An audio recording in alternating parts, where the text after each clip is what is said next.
देश में यूपीआई के जरिए बढ़ते लेन देन की वजह से मोबाइल वॉलेट ट्रांजैक्शन में लगातार गिरावट आ रही है। इस साल जून में करीब 40 करोड़ मोबाइल वॉलेट भुगतान किए गए, जो एक साल पहले की तुलना में 24% कम है। पिछले साल जून में 53 करोड़ मोबाइल वॉलेट से भुगतान हुए थे। जनवरी से लगातार मोबाइल वॉलेट से होने वाले भुगतान में कमी दर्ज की गई है। सर, क्या माना जाए यूपीआई के आने के बाद या मोबाइल वॉलेट में जिस तरीके से ट्रांजैक्शंस में गिरावट आ रही है, क्या ये युग खत्म हो रहा है? हाँ, ये लगभग वैसी ही कहानी है। आपको पेजर याद होंगे और मोबाइल याद होंगे। ये लगभग वैसी ही परिस्थिति आपको पेमेंट बाजार में दिख रही है कि पेजर लॉन्च हुए थे और उसके तत्काल एक साल के भीतर भारत में मोबाइल लॉन्च हो गए थे और उसके बाद पूरी पेजिंग इंडस्ट्री, तमाम कंपनियां, 2 दर्जन से अधिक कंपनियां बंद हो गई।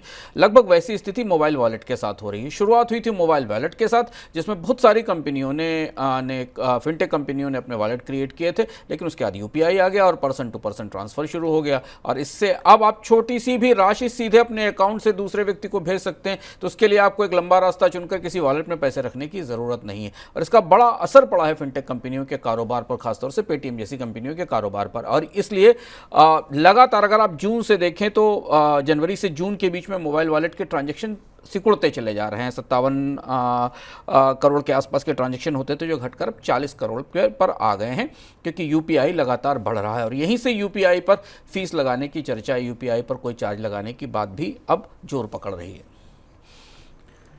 देश में फिनटेक कंपनियों से कर्ज लेने वालों की संख्या तो तेजी से बढ़ रही है, लेकिन कर्ज के आकार में गिरावट देखी जा रही है। रिजर्व बैंक के आंकड़े बताते हैं कि बीते 2 साल के दौरान फिनटेक कंपनियों से दिए गए कर्ज औसत पर्सनल लोन के साइज में करीब 10% की गिरावट आई है।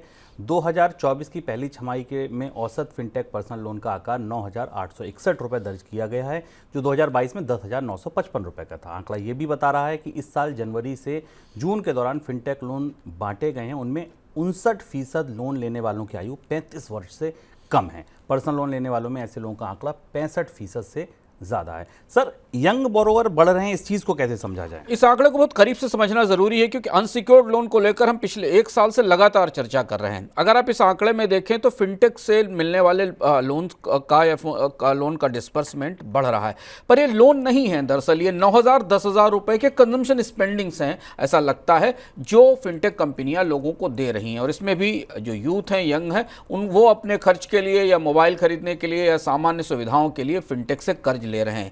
तो ये कर्ज का वो उतना बड़ा आकार नहीं है जो किसी उत्पादक हिस्से में जा रहा हो। ये कंजम्पशन की लेंडिंग है। और इसलिए इस एज ग्रुप में, जिस एज ग्रुप का जिक्र शुभम ने आपके सामने किया, इस एज ग्रुप में डिफॉल्ट्स भी ज़्यादा हैं फिनटेक में। जो रिजर्व बैंक का डेटा बताता है कि इसी एज ग्रुप के लोग समय पर अपना कर्ज चुका नहीं पा रहे हैं। तो फिनटेक ने जो पर्सनल लोन का पेनिट्रेशन बढ़ाया या पर्सनल लोन की जो पहुंच बढ़ाई है पिछले 2 साल में, ये मैक्सिमम का, इसका अधिकतम हिस्सा एक तो छोटे टिकट साइज का है, 9 से 10,000 रुपए का है, और दूसरा ये ज़्यादातर कंज्यूमर लोन्स हैं, उपभोक्ता लोन हैं, जो सामान्य खरीदारी के लिए इस्तेमाल किए गए हैं।